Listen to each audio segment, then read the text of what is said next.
नमस्कार, मैं हूं मनोज सैनी। आप देख रहे हैं दोपहर का दम। और दोपहर के दम में आज बात होगी बड़ी खबर की। बड़ी खबर यह है कि विधानसभा चुनाव को लेकर कांग्रेस की तैयारियां शुरू है और कांग्रेस ने सभी दिग्गजों को मैदान में उतारा है। कमलनाथ ने 16 नेताओं को सौंपी है बड़ी जिम्मेदारी। चुनावी रणनीति और आपसी समन्वय बनाएंगे ये नेता। जिलेवार दी गई दिग्गजों नेताओं की जिम्मेदारी में जातिगत समीकरणों का भी ख्याल रखा गया। ब्राह्मण बाहुल बिंद में सुरेश पचौरी को जिम्मेदारी सौंपी गई है।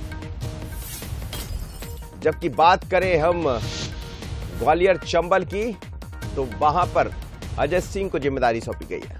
इसी तरह तरुण भानोट के पास मंडला, डिंडोरी और जनजातीय क्षेत्र रहेंगे। सज्जन वर्मा, नामदापुर और बाकी जो क्षेत्र है उनको देखेंगे, महाकौशल को देखेंगे। यानी कमलनाथ ने अपने क्षेत्र को सज्जन वर्मा को जिम्मेदारी दी है। इसी तरह मालवा निमाड़ की बात करें तो वहां पर अलग नेताओं को जिम्मेदारी दी गई है। यानी कांग्रेस ने 16 बड़े नेताओं को जिम्मेदारी दी है। और इस जिम्मेदारी को यदि हम देखें तो समझ आ रहा है कि बहुत ही गंभीरता के साथ कांग्रेस 2023 की तरफ बढ़ रही है। क्या कहना है कांग्रेस नेता के मिश्रा का, मीडिया विभाग के अध्यक्ष हैं, जरा सुन लेते हैं। और इस पर फिर भारतीय जनता पार्टी ने क्या कहा वो भी सुन। देखिए ना, 200-400 किलोमीटर मायने नहीं रखता है। जिन नेताओं को जिम्मेदारी दी गई है या दी जाएगी, वे पूरे प्रदेश के नेता हैं। और मैं इस बात से इनकार नहीं करता हूं कि सोशल इंजीनियरिंग मौजूदा इलेक्शन दौर में जीत का एक महामंत्र है, तो उसका हमारी पार्टी पूरा ध्यान रखेगी। और जिस वरिष्ठ नेता का जहां प्रभाव है उनको भेजा जाएगा और वो जाना प्रारंभ कर दिया है। नगरीय निकाय के चुनाव, स्थानीय निकाय के चुनाव, विधानसभा, लोकसभा में बहुत अंतर होता है। और इसलिए कांग्रेस लंबे समय तक सरकारों में रही, लेकिन विंध्य क्षेत्र हमेशा पिछड़ा का पिछड़ा ही रहा। विंध्य क्षेत्र से के माथे से पिछड़ेपन का कलंक यदि मिटा है तो सिर्फ भारतीय जनता पार्टी की सरकार बनने के बाद ही मिटा है। इसलिए कांग्रेस को लोग आजमा चुके हैं और भारतीय जनता पार्टी को आजमाया तो अच्छे परिणाम मिले हैं। इसलिए भारतीय जनता पार्टी को ही आशीर्वाद मिलेगा। चलिए, तो वो कह रहे थे आखिर भारतीय जनता पार्टी को आशीर्वाद मिलेगा, लेकिन आशीर्वाद देने का काम तो जनता करती है। ये बात सच है कि 2018 के चुनाव में सबसे बेहतर परफॉर्मेंस कहीं देखने को मिला था तो वो चंबल ग्वालियर ही था, जहां से देखकर ये लगा था कि भारतीय जनता पार्टी के साथ, माफ करिएगा, भारतीय जनता पार्टी के साथ बिंद है।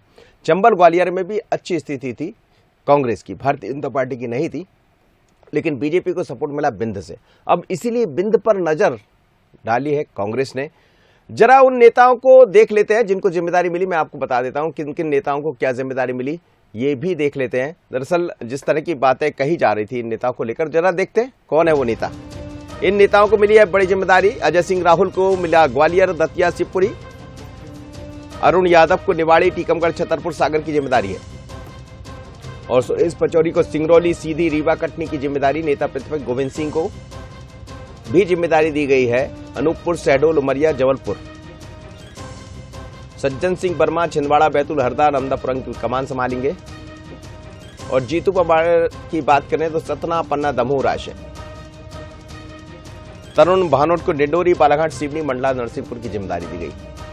बाला बच्चन बुरहानपुर, खंडवा, धार की जिम्मेदारी यानी निमाड़ में ही रहेंगे। कांतिलाल भूरिया को बड़वानी, खरगोन यानी जनजातीय क्षेत्र की जिम्मेदारी। मीनाक्षी नटराजन, अलीराजपुर, झाबुआ, आगर। कमलेश्वर पटेल को नीमच, मंदसौर, रतलाम की जिम्मेदारी दी गई। और जयवर्धन सिंह को इंदौर और उज्जैन की बड़ी जिम्मेदारी।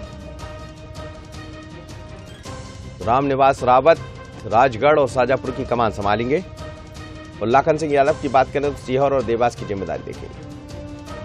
चलिए, तो ये वो नेता है, 16 नेता जिन्हें जिम्मेदारी दी गई है। लेकिन बड़ी बात यह है कि इस सूची को यदि हम देखते हैं तो जातिगत समीकरणों को भी साधा गया। दो मेहमान मेरे साथ जो है, प्रवक्ता है भारतीय जनता पार्टी के गोविंद मालू जी, वरिष्ठ नेता है, आपका बहुत स्वागत है। कांग्रेस के प्रवक्ता है योगेश यादव जी, आप दोनों मेहमानों को बहुत स्वागत है। योगेश यादव जी, पूरी सूची को यदि देखें तो जैसे बिंद आपके लिए बड़ा महत्वपूर्ण है, जिसमें 2018 के चुनाव की हम बात करें तो वहां से भारतीय जनता पार्टी को अच्छी सफलता मिली थी। चंबल ग्वालियर से आपके पास से कुछ नेता चले गए तो अजय सिंह को वहां की जिम्मेदारी दी गई है। लेकिन इसमें पूरे उसमें दिग्विजय सिंह का नाम कहीं नहीं है। एक तो वो 66 सीटों की जिम्मेदारी संभाल रहे, क्या इसलिए? दूसरी बात ये भी है, ये जो जिम्मेदारी दी गई है तो क्या वहां पर ये लोग जाकर काम करेंगे? लेकिन उन नेताओं को वहीं बांध देना, खासकर भारतीय जनता पार्टी को चुनौती देना, यही इस पूरी रणनीति का हिस्सा है। देखिए, हमारा दृष्टिकोण सिर्फ हम भारतीय जनता पार्टी क्या कर रही है उस पर क्रिया पर प्रतिक्रिया करें, ऐसा नहीं है। कांग्रेस का अपना एक एजेंडा होता है, कांग्रेस का अपना एक प्रोग्राम है और कांग्रेस की अपनी नीतियों के अंतर्गत वो कार्य करते हैं। भारतीय जनता पार्टी की तरफ देखकर हम 19 से 20 बन जाए, ये महत्वपूर्ण नहीं है। भारतीय जनता पार्टी 19 और हम 20 बन जाएंगे तो खुश नहीं होंगे। हमारा लक्ष्य ये है कि कांग्रेस की जो संगठनात्मक चेतना जागृत करना है चारों तरफ, और जिस तरीके से जितना ये कार्य का नियोजन किया गया और बंटवारा किया गया है, ये अपने आप में ऐतिहासिक है। आप देखिए, जितने भी नेताओं के नाम अभी आपने बताए, उन सभी को जो अखबारों में भी प्रकाशित हुए हैं, तो ये प्रखर, विद्वान और समर्पित नेता हैं और अपने कार्य के प्रति कुशलता रखते हैं। और निश्चय ही मैं ये कहूंगा कि यदि ये सभी नेता, इसमें कोई संशय भी नहीं है कि कोई नेता औपचारिकताएं पूरी करेंगे, क्योंकि इन लोगों ने अपने जीवन को झोंका है और अपने जीवन को कांग्रेस के लिए आहूत किया है। मैं संपूर्ण रूप से कह सकता हूं कि इन लोगों ने जिनको जवाबदारी दी है, अपने क्षेत्रों में जाएंगे, उन क्षेत्रों में, महाकौशल में, बुंदेलखंड में, ग्वालियर चंबल में, मालवा में, निमाड़ में, और ये ऐतिहासिक परिणाम आएंगे। और हम और कॉन्फिडेंट नहीं है, फिर दोहरा रहे हैं कि हमारा 150 पार का लक्ष्य है, हम 150 बहुत आसानी से पार करेंगे। गोविंद मालू जी, आपका लक्ष्य है अब की बार 200 पार का, फिर एक बार, हालांकि 2018 में भी यही लक्ष्य था, और ये योगेश यादव जी 150 पार का लक्ष्य। लेकिन आप देखिए, बड़े अलग तरह से अजय सिंह को यदि चंबल ग्वालियर पहुंचाया गया तो आप समझ सकते हैं वहां पर राजपूत वोट भी है, बाकी चीजें भी, राजा महाराजा भी उसी क्षेत्र में है, खासकर ग्वालियर चंबल में, तो इसलिए अजय सिंह को जिम्मेदारी दी गई। बिंद की बात करते तो ब्राह्मण बाहुल क्षेत्र माना जाता है बिंद, और बड़ी महत्वपूर्ण भूमिका निभाते हैं, तो वहां सुरेश पचौरी जी को पहुंचा दिया गया। कैसे देखते हैं ये कांग्रेस के इसको, क्या ये चुनौती है भारतीय जनता पार्टी के लिए? देखिए, भारतीय जनता पार्टी की चुनौती कोई नहीं है, हमारे मतदाता और मतदाताओं को हम संतुष्ट कर रहे हैं। मतदाता हमारे साथ हैं, मतदाता हम पर भरोसा करते हैं, सरकार पर भरोसा करके, और शिवराज जी के नेतृत्व में फिर से सरकार चाहते हैं। इसलिए हम 200 पार का जो नारा देते हैं वो कॉन्फिडेंस के साथ देते हैं। इनका तो कॉन्फिडेंस भाई कम दिखाई दे रहा है कि 150 बता रहे हैं, हमने 200 बताए। देखिए, भारतीय जनता पार्टी ने काम किया है और वो काम करने के साथ साथ लोगों तक उसके जन कल्याण के काम भी पहुंचाए हैं। और इसके अलावा हमारी संगठनात्मक जो क्षमता है, हमारा जो संगठनात्मक ढांचा है, हमारा जो संगठनात्मक हमारी पद्धति है, वो कांग्रेस से बहुत भिन्न है जी। और दूसरी बात यह है, न हमारे यहाँ कोई ऐसी फ्रेंचाइजी बटके या प्राइवेट लिमिटेड कंपनी नहीं है। हमारा पूरा कार्यकर्ता एक नेतृत्व के अंदर काम करता है, प्रदेश अध्यक्ष जी के नेतृत्व में अलग अलग जगह पर करते हैं। अभी उन्होंने 15-16 को अलग अलग ठेके दे दिए, केंद्र ने ठेका दे दिया कमलनाथ जी को, तो ठेकेदारी प्रथा हमारे यहाँ पर नहीं है। सर, जिम्मेदारी दी है, आपके यहाँ भी जिम्मेदारी दी जाती है सर, तो कांग्रेस में फर्क क्यों देख रहे हैं? दिग्विजय सिंह जी ने आज ही कहा है कि हमारा संगठन कमजोर है। हम हमारी बात तो कहते हैं, अच्छी बात कहते हैं, हमें अच्छी बात करते हैं, हमारे नेता सक्रिय रहते हैं, लेकिन हमारा संगठन मतलब ये मानते हैं कि हमारा क्वार्टर समाप्त हो चुका है या उसको हमने धीरे धीरे खत्म कर। योगेश यादव जी, देखिए, हम जो बात करते हैं वो तथ्यात्मक आधार पर कहते हैं। गोविंद मालू जी को वही हसीन सपने आने लगे हैं जो इनको 2018 के पहले ही हसीन सपने देखा करते थे, जिनका कोई काल्पनिकता के आधार पर आप कुछ भी नारेबाजी, शिगुफेबाजी कर दो, भाषणबाजी कर दो। आज हम तथ्यात्मक रूप से हम 90 से 100 सीटों पर सेफ जोन में हैं, बिल्कुल हम सुरक्षित हैं। हमारा आकलन हुआ है, स्टडी हुई है, हमने यूं ही मुंह उठाकर नहीं बोल दिया कि 200 अब की बार 200 बार नारा दे दिया और बाद में 110-112 पे रुक जाते हैं। हमारा जो लक्ष्य है वो बहुत पॉइंट टू पॉइंट एक सीट पर हम लोगों ने वर्क किया है। अब हमारा लक्ष्य 50 से 60 सीट बढ़ाने के लिए है और हम 150 पार का हम इसलिए विश्वास के साथ कहते हैं। अब इनको लगने लगा हमने 150 कह दिया, ये 200 कह रहे हैं तो मतलब ये बहुत आगे हैं और जीत गए। तो कुछ भी कह सकते हैं, 230 भी कह सकते हैं कि हम तो 230 जीत कर आ जाएंगे साहब। तो अब इनको कौन, किसी की जबान को हम नहीं पकड़ सकते। लेकिन कांग्रेस ने जिस तरीके से विवेचना करके और सब्जेक्टिव बनाकर इस चुनाव को एक एक व्यक्ति की मनोवृत्ति, उनका समर्पण और उनकी शक्ति का संपूर्ण दोहन करने का लक्ष्य, और कमलनाथ जी और दिग्विजय सिंह जी तो इस सत्ता के वो दो पहिए बनेंगे पहुंचने के लिए जो समग्र कांग्रेस को देखेंगे। भाई ये निर्विवाद है कि कमलनाथ जी हमारे एकमात्र नेता है जो अगले मुख्यमंत्री होंगे। माननीय दिग्विजय सिंह जी संगठनात्मक रूप से एक मजबूत प्रखर नेता है। 93 का चुनाव, 98 का चुनाव उनके नेतृत्व में जीता गया था। संगठनात्मक उनके अंदर की अनुभव की गंभीरता है। उस अनुभव की गंभीरता को ये जो रणनीतिक तौर पर योगेश यादव जी आपने जिम्मेदारी दी है तो कैसी रहेगी ये रणनीति, क्या है? क्या वहीं रहेंगे ये नेता जाकर बाकी चुनाव तक? इस तरह की तैयारियां हैं? देखिए, सर्वप्रथम तो हमारा बूथ स्तर पर पहुंचने की कवायद चल रही है। बूथ स्तर पर मंडलम, सेक्टर और इसके पन्ना प्रभारियों के कार्य हो रहे हैं। इसके बाद दो तरीके से हमारी रणनीति रहेगी। एक तो हमारे नेता वहां पर जाके सभाओं को संबोधित करेंगे, भारतीय जनता पार्टी की विफलताओं को बताएंगे और कार्यकर्ताओं को उत्प्रेरित करेंगे कि कार्यकर्ताओं के पास क्या एजेंडा। दूसरा, हम हर कार्यकर्ता से 1 to 1 करेंगे कि हमारी खामियां कहाँ है। यदि हम बूथ क्रमांक 67 पर 25 वोट से हारे हैं तो उसके 67 बूथ क्रमांक पर 25 वोट से हारने का क्या, क्योंकि काम बहुत ज्यादा है। होमवर्क के साथ फील्ड वर्क भी रहेगा और फील्ड वर्क के साथ होमवर्क भी ज्यादा रहेगा।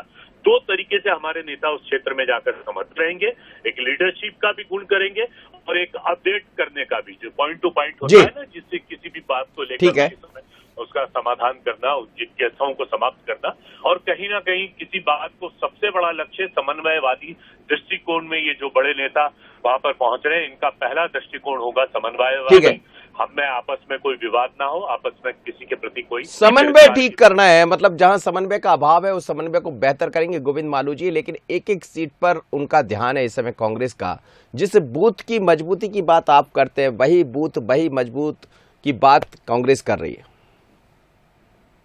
देखिए मनोज जी, को मजबूत करने की कोई गोली नहीं होती कि एक 4 गोली खाली होम्योपैथी की और ठीक हो जाएगी। इसके लिए सतत प्रक्रिया और निरंतरता की आवश्यकता है।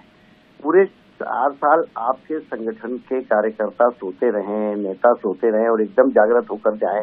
कांग्रेस की शुरू से आदत रही है। कांग्रेस कैसे चुनाव जीतती है सब जनता को मालूम है, पहले भी मालूम था। पहले विकल्प नहीं होता था, लोग नजर नहीं रखते थे तो सब चलता था क्योंकि वो बैलेट था। अब और बुलेट भी थी इनके पास, तो ये सब कैसे भी चुनाव बूथ लूट कर, कैप्चरिंग करके या वहां पर प्रलोभन देकर जीता। लेकिन अब ट्रांसपेरेंसी है, अब चुनाव की जो प्रक्रिया है पारदर्शी हो गई है। चुनाव में जो रिफॉर्म्स हुए हैं उसके चलते अब कांग्रेस की वो सब चालें चलने वाली नहीं है। कई बार लोग हतप्रभ रहते थे कि यार हमने वोट कांग्रेस के खिलाफ दिए, कैसे जीत जाएंगे। तो ये जो मैनेजमेंट था, और खुद दिग्विजय सिंह जी कहते थे कि चुनाव तो काम से, तो मैनेजमेंट अभी भी तो वही देख रहे हैं मैनेजमेंट पूरा नहीं। तो उनको तो चेहरा बनाना चाहिए। ये कह रहे ना 93 में जीते, तो इनको चेहरा पीछे क्यों, इनको पीछे पर्दे के पीछे क्यों, पर्दे में रहने दो, पर्दा ना उठाओ, ये क्या बात है।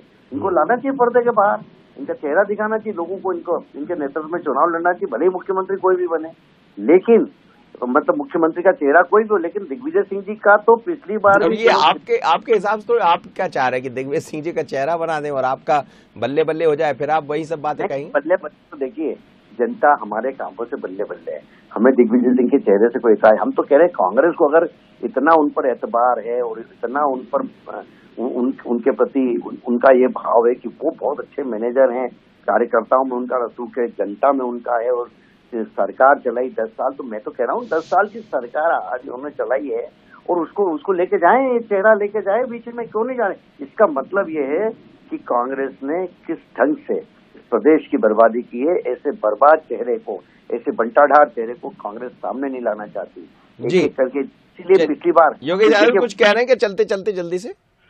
देखिए, सबसे बड़ी बात तो बता रहा हूं कि गोविंद माल्लू जी ने अपनी पार्टी की स्थिति हम पर थोप दी कि हम गायब रहे।